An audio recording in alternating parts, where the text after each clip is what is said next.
And I think we don't talk about it enough. And I think that it's something, whether we like it or not, we do need to start having the conversations in our community. So I'll share my slides, but I want it to be a conversation. It's not a lecture. And just jump in anytime if you want to ask a question or a comment, and let's make it as interactive as we can, just so that we can all learn. We're all learning from each other.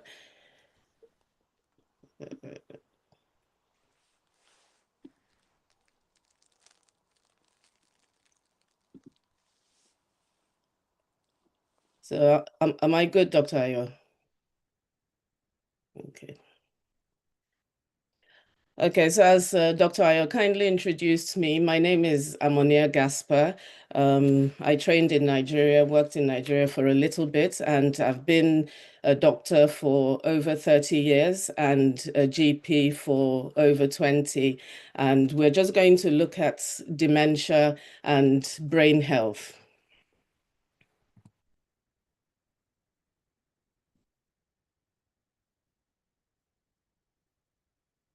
So when we speak about dementia, we often use the term interchangeably with Alzheimer's. And the reason is that Alzheimer's is the commonest form of dementia.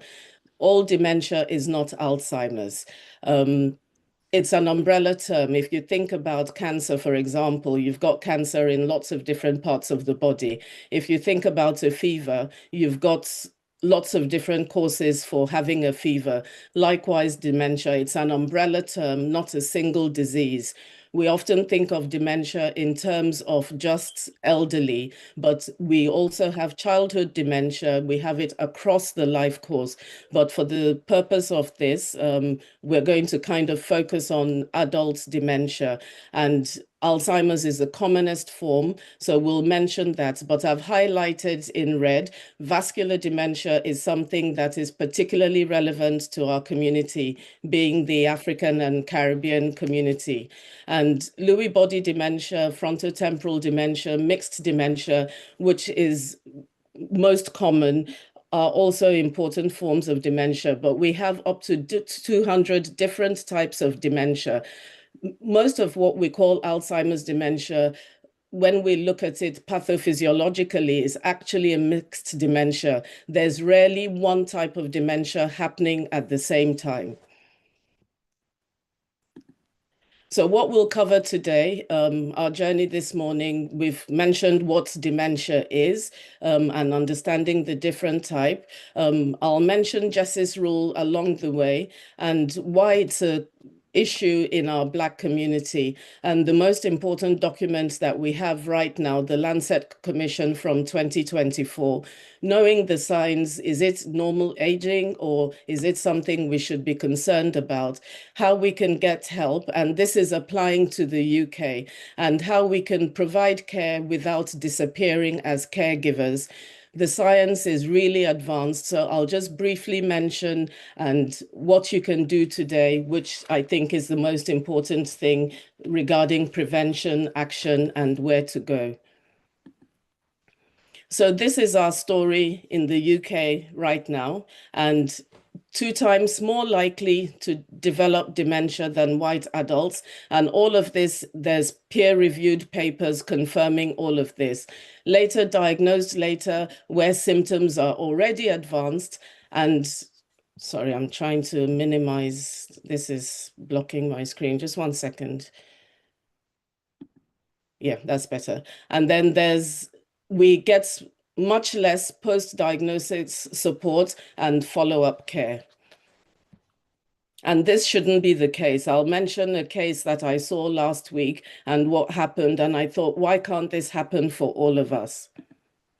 So why we don't talk about it, we always find a name for, instead of admitting that there might be a problem going on. Oh, she's just getting old, he's getting on now. And then there's the spiritual aspect. And of course, our love language is keep it in the family. There's shame, there's pride, there's loyalty. We want to protect our loved ones. We don't want to take them out anymore. And for good reasons, we haven't trusted the system that we're in here and now. But things are changing, and it's up to us to carry out that change. But most importantly, we didn't know our risk: hypertension, diabetes, cholesterol. Nobody joined those dots for us, because why would they, frankly? I think this is most important. The Lancet Commission on Dementia Prevention, Intervention and Care, the 2024 report. And this is especially relevant because it highlights what I always say, that dementia is not a disease of old age. By the time people are presenting with symptoms that is eventually diagnosed as dementia, this problems that are happening in the brain have started from at least 20 years preceding that diagnosis. And early life experiences, low education, adverse childhood experiences all contribute to a rising risk of dementia in later years. But the critical window where we need to act is in midlife, between 19 and 65. Not when you're 50, not when you're 40. Hearing loss, getting your hearing checked, checking, doing regular bloods. Most people would do the physical examination, but not necessarily getting an eye test regularly or getting a hearing test regularly. And all those things are important. And this is the time that it's important to change the trajectory if we go on to develop dementia or not, or if it just stays a mild cognitive impairment, MCI, which is something that you can live very well with till advanced age. And then in later life, social isolation is very, very important, especially in our community in the UK. It's less important like on the continent or on the islands, because everybody is always in everybody's home and in everybody's space. Air pollution is extremely important, and vision loss.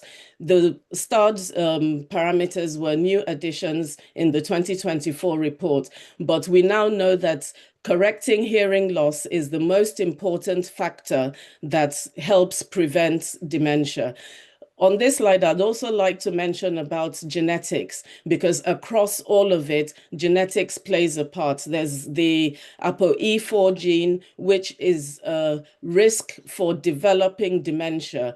But ApoE4 loads the gun, but it doesn't pull the trigger. It's everything that's happening around midlife that pulls the trigger if you have this gene. And we know that Black, African, and Caribbean people carry this gene more than white Caucasians.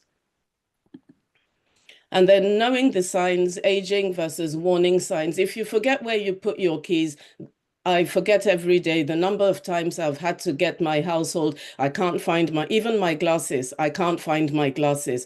But not knowing what your keys are used for, then that is something that should be flagged.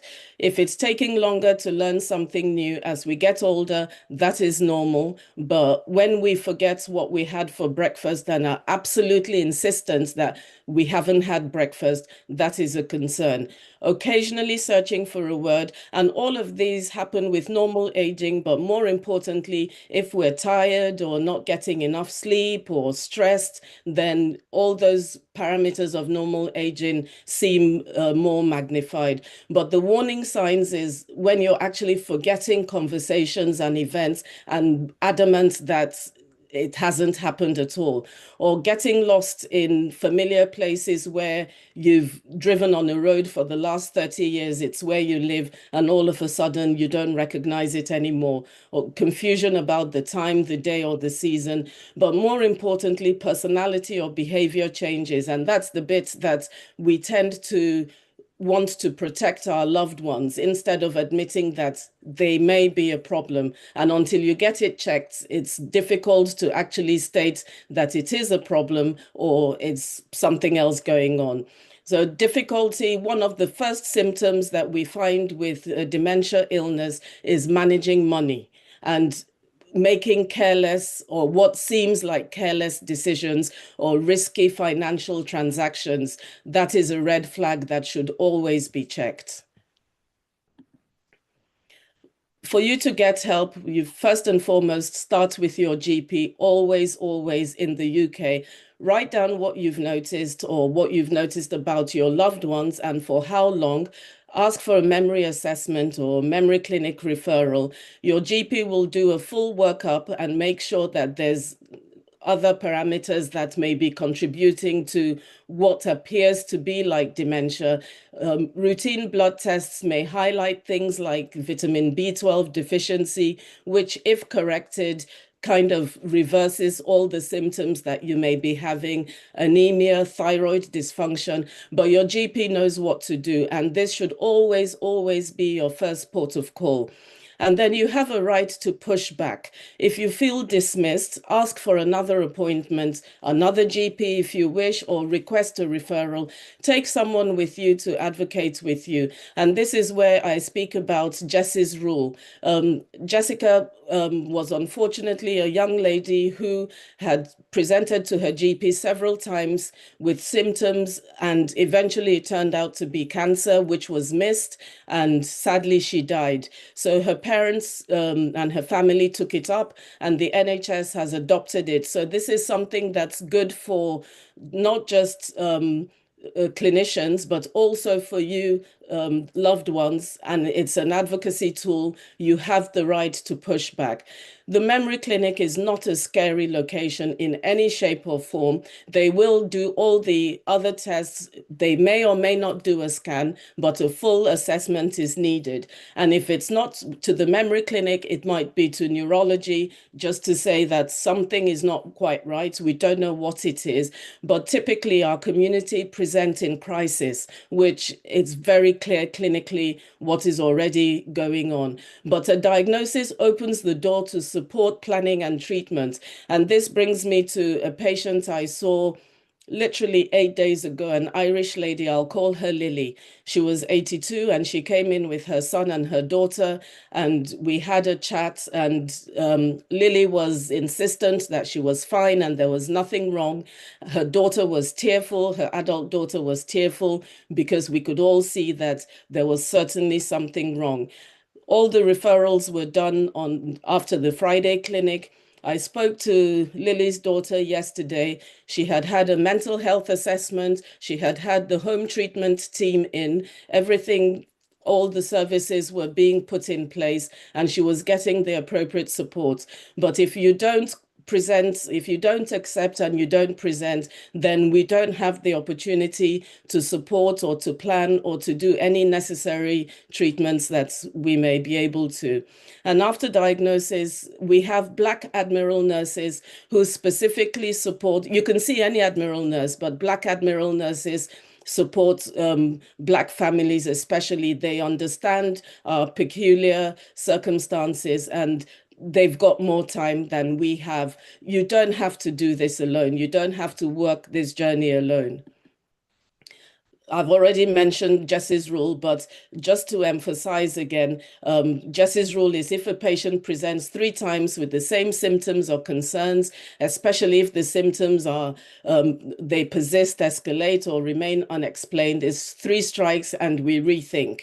And you're allowed to present this to your own GP and say to them, can you apply Jess's rule, please? And it kind of forces the situation if, for example, you feel unheard or unseen. So looking at caregivers and how you can provide care without disappearing. Of all the caregiving professions, caring for somebody with dementia is the hardest of all of them. And caring for a spouse is even harder than caring for a sibling or a loved one generally. But for our communities, we pour and pour and pour. And most of the time we don't, when I did my research, we don't consider ourselves carers. We think ourselves, but she's my mom, I'm her daughter, that's what I'm supposed to do. Yes, you might be supposed to do that, but you are a caregiver. But until you name it, you're not going to be able to access the services that are available for caregivers. You have to name what you're carrying. Caregiver grief is real. There's anticipatory grief. You're mourning the loss of your mother or your loved one that you know while they're still alive. And you are allowed to grieve while you're still loving them. Guilt is not a strategy. Rest is not abandonment. It is survival.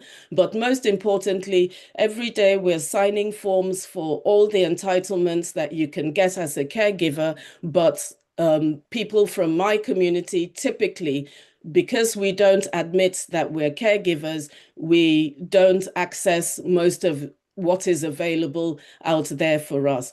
And I'd just like to highlight Nyakoma, which is online forum for that myself and a friend of mine provide for caregivers of people living with dementia.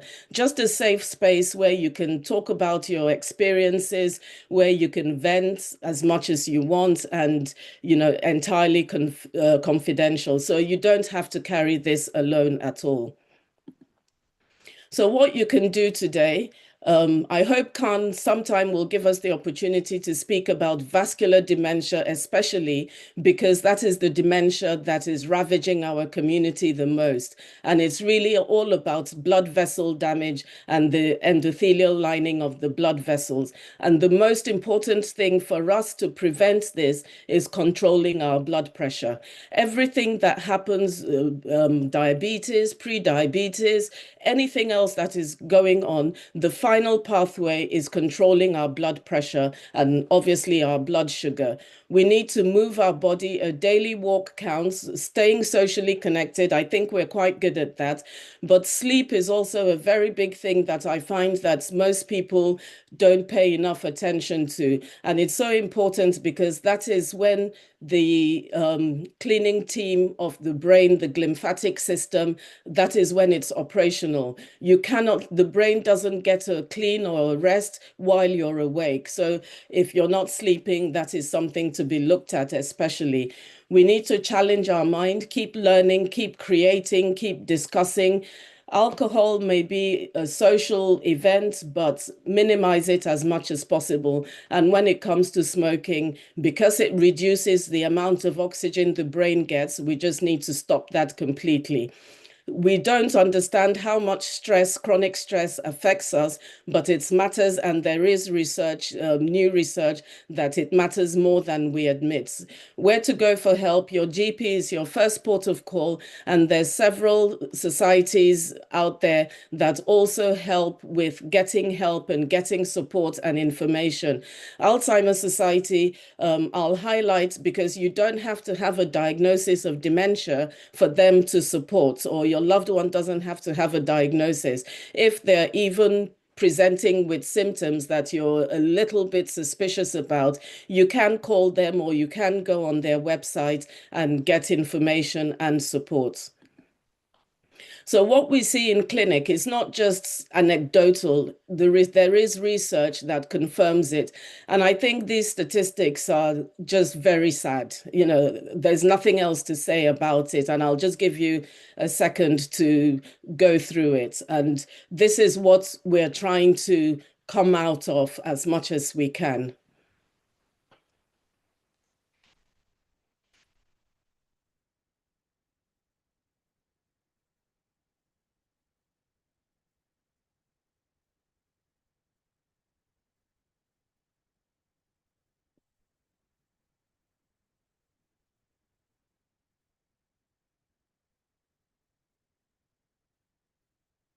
So where the science is now, this is the fastest moving decade in dementia research, and we know it's the scourge of the 21st century and the biggest killer in the UK as we speak.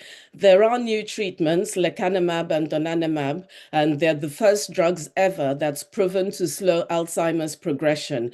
We may have Alzheimer, but a lot of the time, what we have in our community is a mixed dementia or vascular dementia. Lecanemab and donanemab is licensed in the UK, but it's not yet on the NHS unless you're looking in the private sector. NICE has said the costs are too high, but the appeal is ongoing. And how it works is that it clears the protein deposits in the brain that literally turn the brain to mush. but it's given by infusion and it's got some quite serious side effects. But more importantly, it's only effective in the early stages of Alzheimer's disease only. So there's no point trying to say you want these biologics, lecanemab or donanemab, if it's a vascular dementia. And this is why early diagnosis is very important. There's over 100 drugs in clinical trial globally, but as you would imagine, dementia research is going very slowly. But in the US now, the FDA has approved the Lumipulse blood test, which is especially effective at detecting these proteins that clog up the brain in Alzheimer's disease.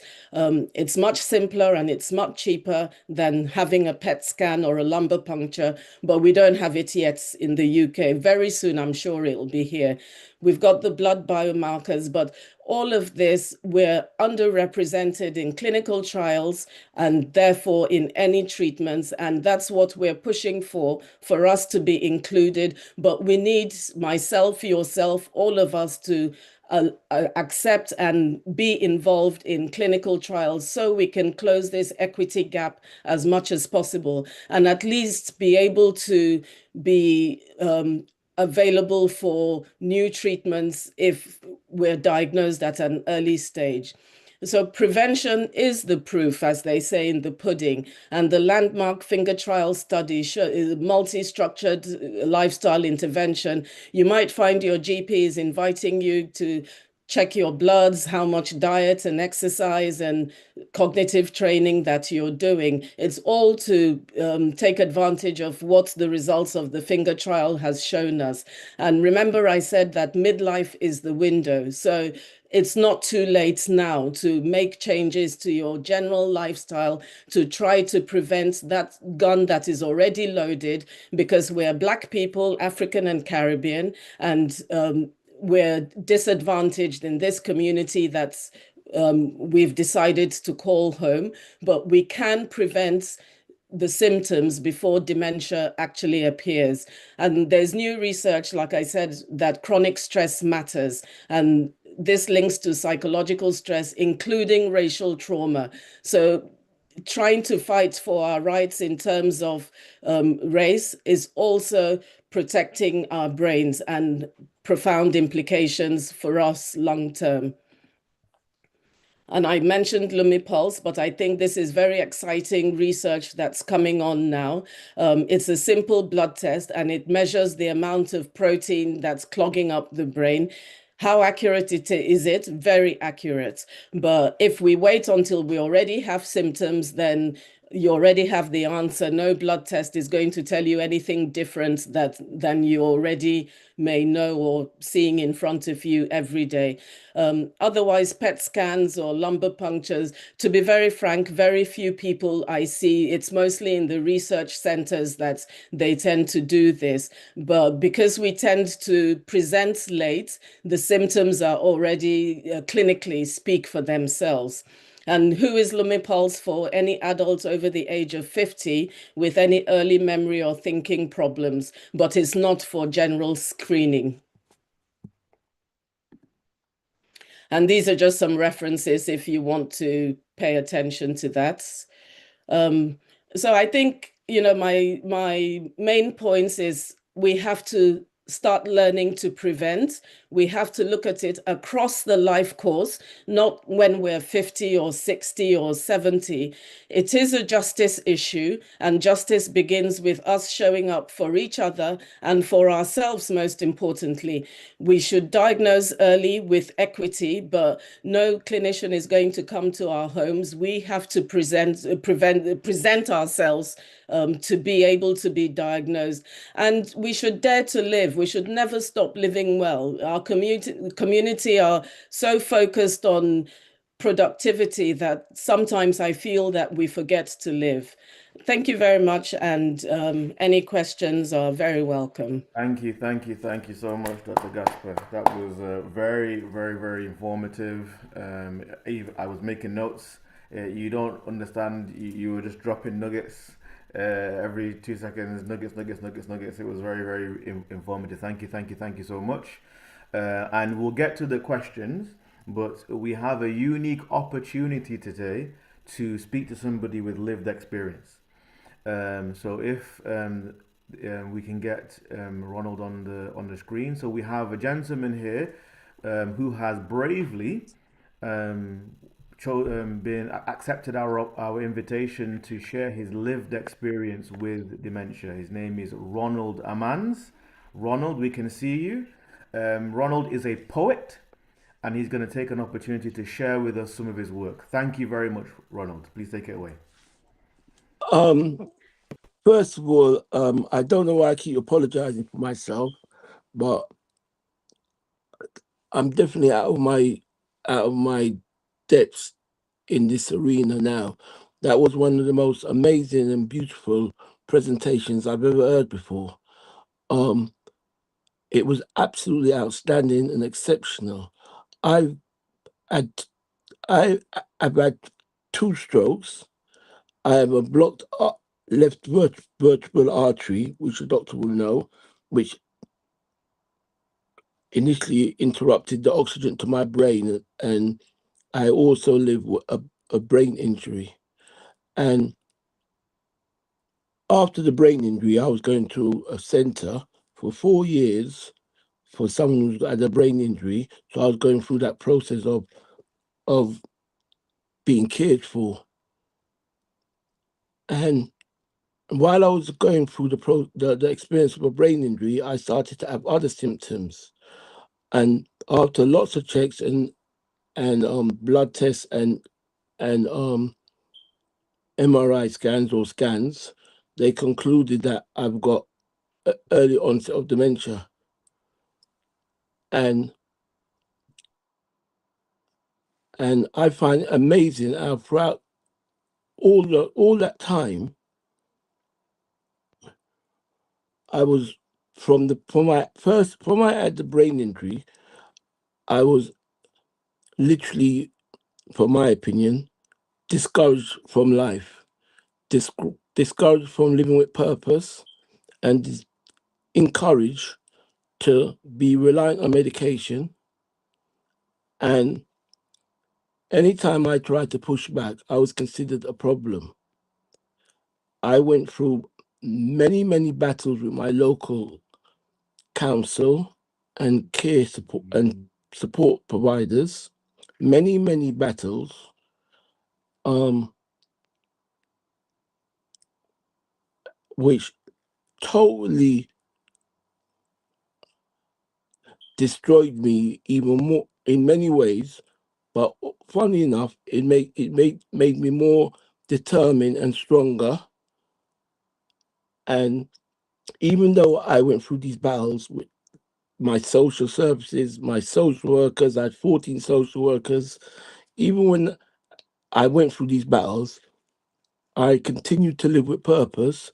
Unfortunately, I had some amazing, beautiful people in my life also that supported me and encouraged me to to or gave me that energy, or no, that's gave kept me alive. And one day, even though in between giving up, I was still fighting. One day, I was invited to an event in some place far, and when I went to this event, I saw all these amazing people. By that time, I'd been diagnosed with dementia, with young onset of dementia. And when I went to this place, I saw all these amazing people living with dementia,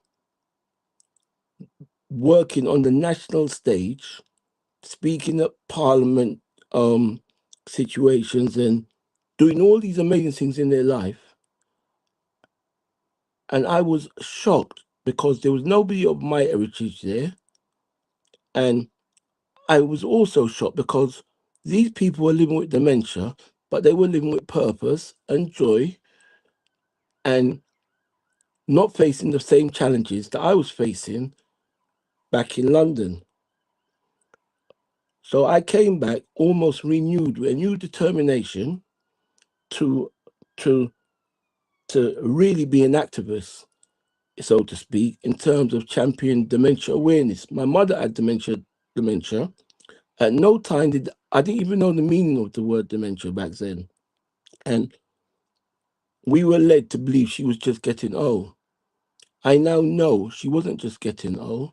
She had been missed on the radar of need. And I, and what I sorry, I'm rambling on now, so I'm gonna bring it to a close because that doctor who just spoke, she's amazing. Honestly, if I went to my doctor and my doctor spoke to me about another health issues that I had. 'Cause I've had two prostate operations. Yes, not cancer. Um, I'm nearly 70. I'll be 70 this year. Um, every day I feel like Superman, I must say that also, or I'm filled with joy. But I'm also constantly on the battlefield with local council services who seem relentless or stubbornly committed to disempowering me and wanting me to be compliant. If you look at my social care plan, it says Ronald is non-compliant. And I'm losing where I'm taking this now, but I found after a while, I found the only way I could address with the stresses and the s- the lack of being able to communicate with mainstream services, I started to write my thoughts down and my feelings down. And then when people saw what I was writing, they started to refer it as they started to say that I'm a poet and I'm amazing. And I'm thinking, no, I'm not. I'm just like I'm I'm just like for me it was normal anyhow because I came from a background of being a record producer and being in the music industry. So I was a kind of creative already. But I started to write instead of when because it's so easy, if you speak up for yourself, you get in my world, you get considered a problem. And even more so, if you speak up for yourself and someone of my cultural heritage, yes, you become a serious problem and they start questioning your capacity. I currently am a trustee for an organization called Arts for Dementia. Arts for Dementia. Very well placed charity. I'm also a trustee for a charity in Scotland called Deepness Dementia Radio. And yet, they question my capacity to speak up for myself and to live with purpose and to have aspirations to be enterprising still. Um, and I tell people all the time, I'm in crisis. I know I'm in crisis at the moment because of what's going on with me in my local council, not complaining, because I know people are in crisis every day and they're not as fortunate as I am. I'm still spoilt. I've still got a lot of beautiful things going in my life. Um, but I communicate my feelings in by writing poetry. So let me not ramble on anymore because I'll speak forever. Um, but it's so easy to be missed on the radar of inclusion and need when you go to doctors because as I said when I went to my doctor he said I was missing my appointments and then he said what do you expect me to do, you've got that thing going on up there. That was I was talking about my prostate issues and something else and getting confused and missing my appointments. And he said, what do you expect me to do, Ronald? You Yeah. got that thing going on up there. And I'm thinking, like, what do you mean by that thing? It's just the way they communicate with you and they talk to you Yeah. can be so disorientating. Um, and the more I encounter these situations, the more I know it's important to speak up for ourselves. It's Yes, it so is. important to speak up to get out of ourselves, even if it's just through picking up a pen and getting that release that can come from breathing. Um, in a different getting it out of yourself. So I get it out of me by writing, Yeah. and subsequently now people pay me to speak places. I'm not kidding you. I mean, they pay me expenses, right? Yes, But man. I mean, I was getting nothing before just for speaking up for myself. So I'd encourage anybody who has any else issue, speak up for yourself. And I Absolutely. wrote two poems. Well, I've written lots of poems, um, but I'm going to be very quick because I'm not prepared for you guys. Um, one poem is called No One Told Me, because no one told me, basically, that I could still live with purpose and my life could still be a beautiful place. They gave me dementia medication. They told me I need to slow down now and all of this, but no one told me that I could possibly speed up my life with more sunshine, with more joy, with more purpose, less worry, less stress. They didn't tell me that. No, no, no. That's what they told me, but they didn't tell me about the alternative conversation, which is, Ronald, you can still go out there and live your life cautiously, change your diet, maybe sing more, maybe try to laugh more, maybe not spend so many late nights in the recording studio, um, but continue to enjoy your life. So this is the first poem I wrote. The first poem is this. No, this is another poem I wrote. This is up first. This is when I add, because I was speaking for the Alzheimer's Society for about 3 years. I was traveling all over the place with leading people in NHS. It's like a movie, and the chief executive of the Alzheimer's Society. And even in that environment, I was invisible. They just didn't see me, yet they kept on encouraging me to come back, to be on their stages. And I concluded maybe I'm just a token in this conversation. Um, and maybe in reality, I'm invisible. And then they used to take my words, put it in their NHS publications, and I just could not believe how I was still seen as someone who was not capable. So many people with their health concerns I've become more capable now and more in tune with life and more grateful for life since I've had my diagnosis. Um, we need encouragement, yes. Um, and this is one of the poems I wrote. I've lost my way in the conversation, sorry. This is called The Mountains I Still Climb. The mountains I still climb.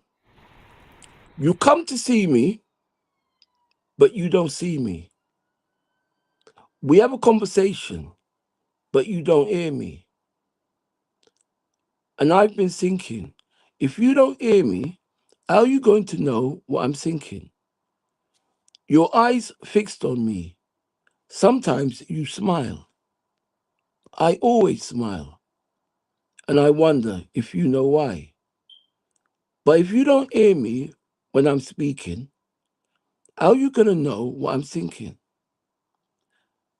And if you can't hear me when I'm calling, how are you going to know that I'm falling? And though I no longer dance beneath quiet skies, nor run across open fields, I wonder if you'd believe the mountains I still climb. Thank you. That's the first poem, yes, because I still climb mountains. And then this is another poem, right? Um, and I must say that with all my experiences, I'm not complaining, but the need for us to speak up for ourselves, and the doctor said pushback is important.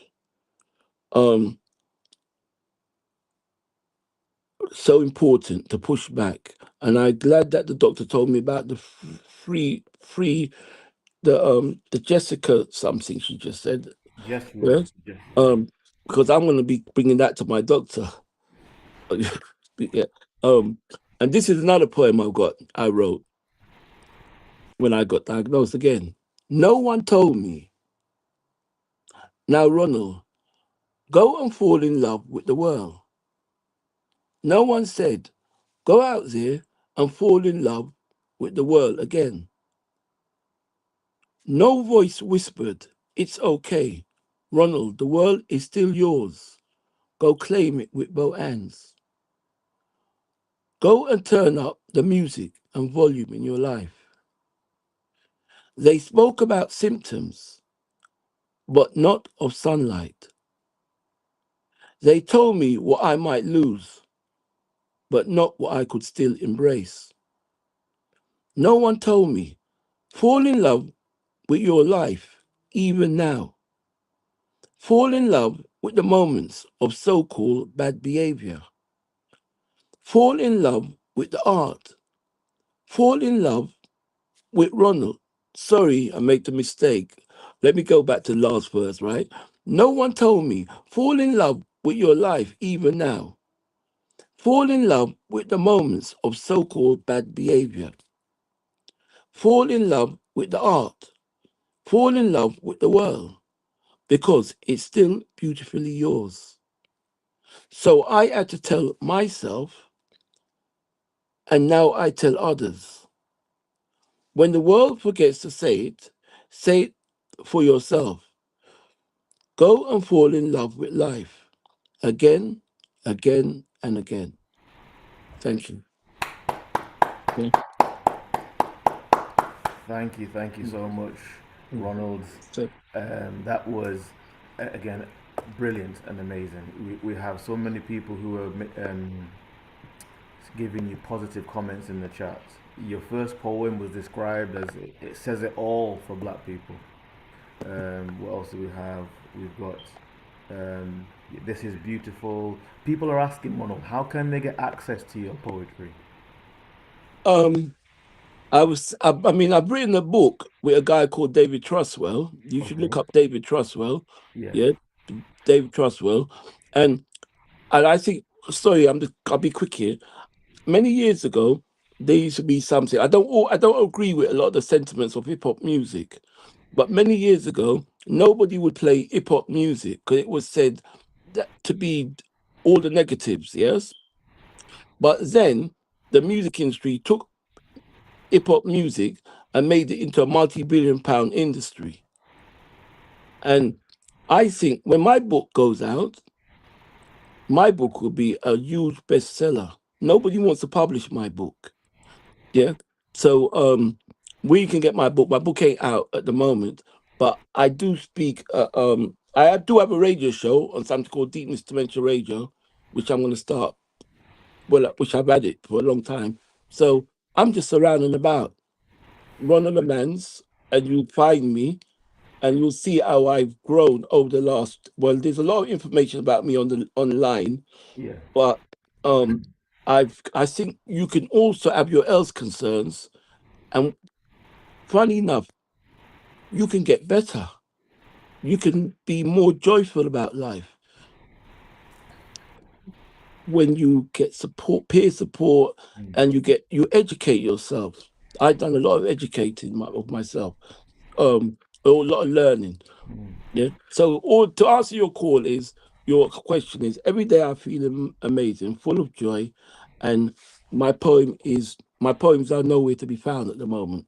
Okay. Well, Really. so Yeah. we look forward to you creating a platform where we can access your poetry. Yeah, that Yeah. was Oh, yeah. really On my really good. website. On my Oh, website. wonderful. I got Yeah. a website. Yeah, it's Okay. been there, sitting there for a long time. But I'm gonna update it. And before I go, because I'm gonna go now, um, this is such a beautiful situation. This is so beautiful and important. This show, this platform that I'm just here on now, so significant. So thank you for inviting me, sir. Again, Right. Ronald, we Yeah. celebrate you, sir. Thank you so Yeah. much for your bravery. Thank you so much for your vulnerability. Thank you for reminding us that dementia isn't a death sentence and it's possible to live life with, I love that, with purpose, even Yes, after a diagnosis. especially when you get the diagnosis early. Yes, Yeah. All yes. right. Bye. Thank you so much, Ronald. So again, Bye bye. reading some thank you. See you later. Thank you. Some of the comments. So thank you for a wonderful presentation. Thank you, Ronald, for putting yourself out there. For the people who were talking about slides, the great thing about the Khan Health Hour is that it's made available on YouTube, so you can go back and watch it at your leisure and pause it if you need to see the slides. I think that's probably the most appropriate thing. And obviously, as you're doing that, one of the things that Dr. Gasper talked about was community. And community is so protective for so many things. We're sharing cat videos or baby meme videos all the time. Why don't we send somebody this video in our community and say, look, I saw a wonderful presentation from a black doctor who's an expert in dementia. Let's have a conversation about it. Well, you know, we're sharing shade room links all the time. Why don't we share some things that will save our life, help our life? Another some more comments. Thank you so much for sharing your experience, Ronald. Dr. Amonia, brilliant talk. You captured so much information and the hope that we have now in science. Your practical tips for navigating health and care are so important. Many thanks for your compassionate, clinical, and powerful advocacy. Yeah, it was. I mean, it was, even as a clinician, it was very informative for me, Dr. Amonia. So I'm really, really grateful for your time. Now, one of the things I think is really important is the practical things that you talked about, and I think it was really, you mentioned about shame and chronic stress. So before we go, Dr. Amonia, I like to ask people in this setting if you could advise everybody to do one thing. Because sometimes when we look at it, it looks like a massive mountain and it can be really challenging. You think, oh, okay, so I've got to eat water and I've got to this and I've got to... If everybody can do one thing, what would be the one thing that you would say, everybody do this? What would be your advice? My advice or everybody else's? Your advice. That's My advice is, I think we all know this. I don't think there's anything specifically I'm saying that is new to anyone, but I would encourage my brothers and sisters as much as possible, be true to yourself. Because very often we know what we should do, but for one reason or another, we're unable to do it. And I know there's lots of factors involved, society, culture, family, all of that. But just take one step, ask yourself, what is it that you know you should do? And then ask yourself, why am I not doing it? And just take one baby step towards that. Just be joyful. We're not, none of us are going to make it out alive. Yes. There's a 100% death rate in life. Exactly. So 100% death rate. So you might as well live it well. Yes, indeed. And we know that more people are living with ill health than not in older age. So the healthy life expectancy has dropped massively since we had COVID, and our community are hardest hit. Yeah, thank you so much for that, Dr. Gasper. I mean, So be joyful, be happy. If I can piggyback on that, one of the things that I really love about what Khan is doing is we know that we are good at community. We know that. Yeah. And I think that the platform that Khan is giving for us to have this conversation, I think is just absolutely fantastic and actually life saving. Yeah. One of the things I would encourage, and I think you alluded to it in your talk, Dr. Gasper, is one of the things that we may need to address is we may not be comfortable talking about things that we're not comfortable with, and that can be a source of stress. The things that have happened to us, our health challenges, and how we feel about it. All of these things can be a heavy weight. And if we don't take the time to be honest with ourselves about it, these things can have an impact on our health long term, whether it's blood pressure and all of these, and our sleep. And the problem is all of these things become a vicious cycle, and then in 10 years time, 20 years time, we didn't realize that our risk of things like dementia and stroke and heart attack could have been maybe mitigated to some degree by just finding somebody to talk to. This is how I'm really feeling. I am reading a book right now called The Garden Within by Dr. Anita Phillips. Have you heard about it, Dr. Gasper? Yeah, it's a fantastic book. Fantastic book. Yeah. Fantastic book. So yeah, let's start taking care of each other, because community is protected. So again, once again, from me, Dr. Gasper, your talk today has been absolutely fantastic. I can't want to say thank you so much for your time and expertise. And again, thank you so much, Ronald, for your lived experience and your vulnerability and bravery. And um, I'm handing over to Stephen.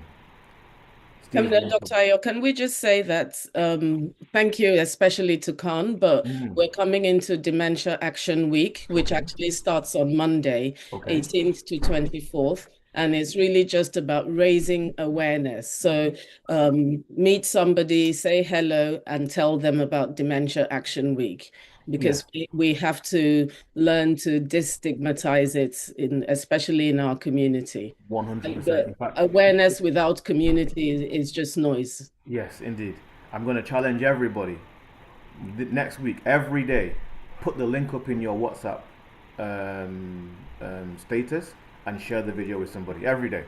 Yeah, let's make some noise together. 100%. 100%. Again, thank you for your time. Thank you for everybody who's watching live and watching recorded. Stephen, I'm going to hand over to you. Wow.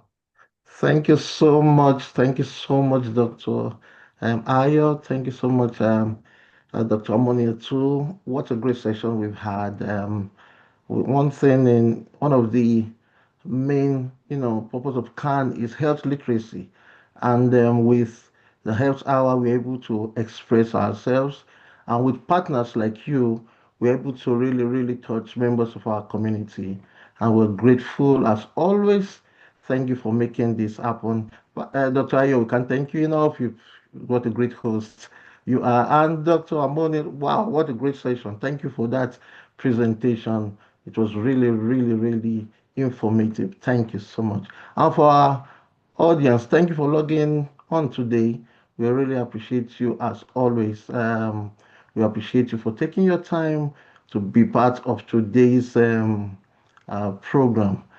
Next, and Mr. Roland, your story, wow, was really, really touching. You could see it from the feedback. Thank you, sir. We pray you get stronger, you know, and healthier. Next week is another time, the 23rd of May. This time we'll be talking about diabetes prevention, the type 2 diabetes. This is another really, really, this is a topic that people really need to get to know about. On the day we'll be having Dr. Joan St. John. She will be telling us all we need to know about the type 2 diabetes. Please invite your friends, your loved ones, your colleagues. Let them join and let's make this more interactive by having more people on the call. Black Health Legacy. We can't overemphasize the importance of research.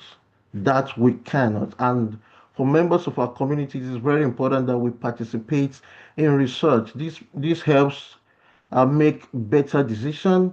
It influences policy. Just kindly scan the QR code or send a mail to research@can.org.uk.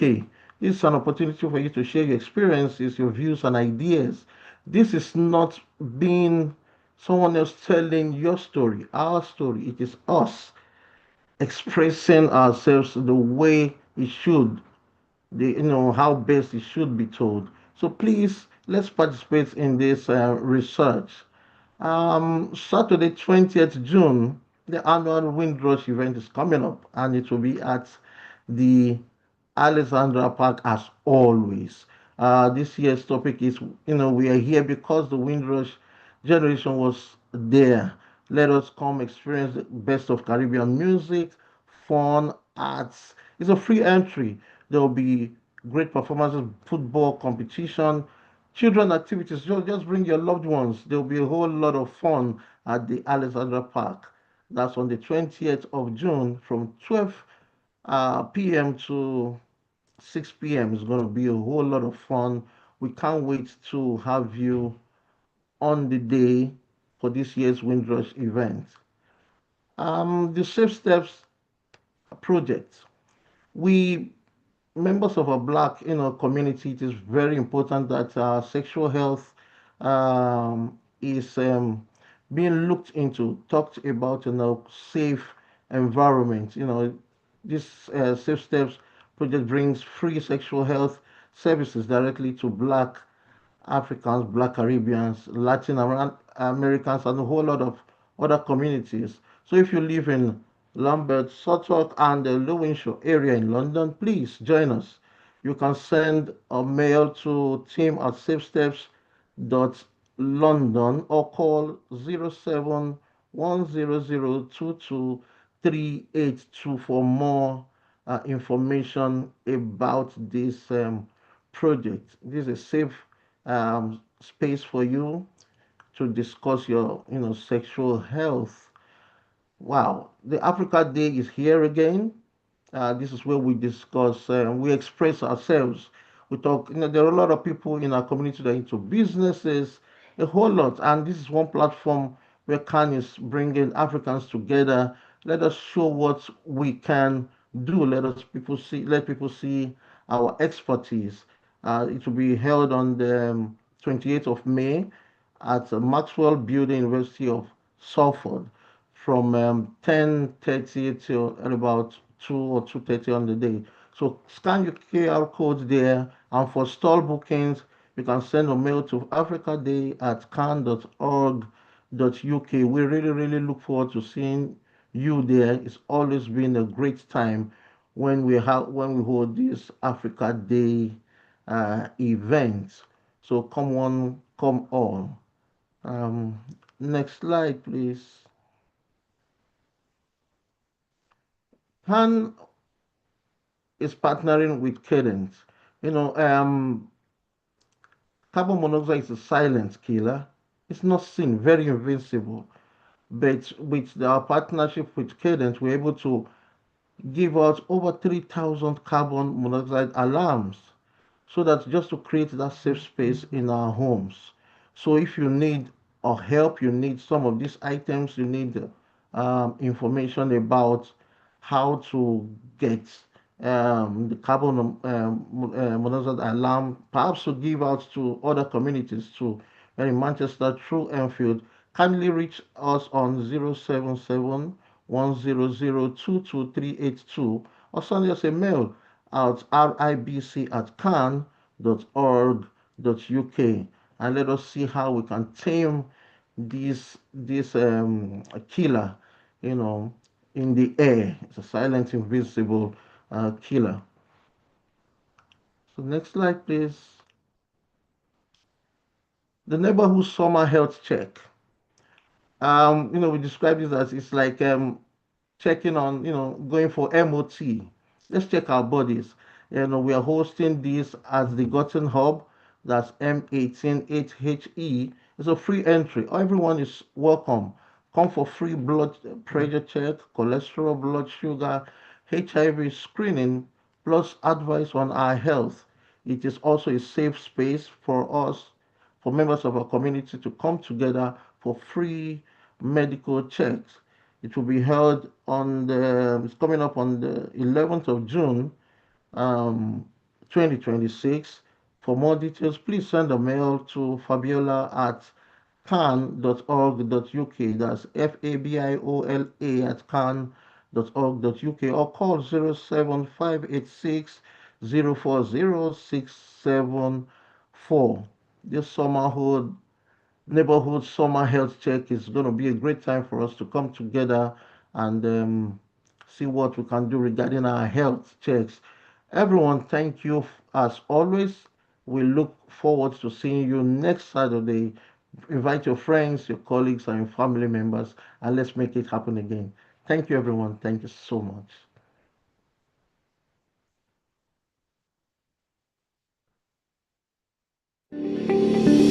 Hosted by the Caribbean and that's our time for today. Whether you joined us on Zoom, Facebook, LinkedIn, or YouTube, thank you for making the Health Hour part of your Saturday. We hope today's session gave you the right dose of health wisdom that you can share with your friends and family. When we share knowledge, we strengthen our entire community. Mark your calendar. next Saturday, same time. Got a topic in mind? We want to hear from you at health@can.org.uk. Health Hour, hosted by the Caribbean and African Health Network.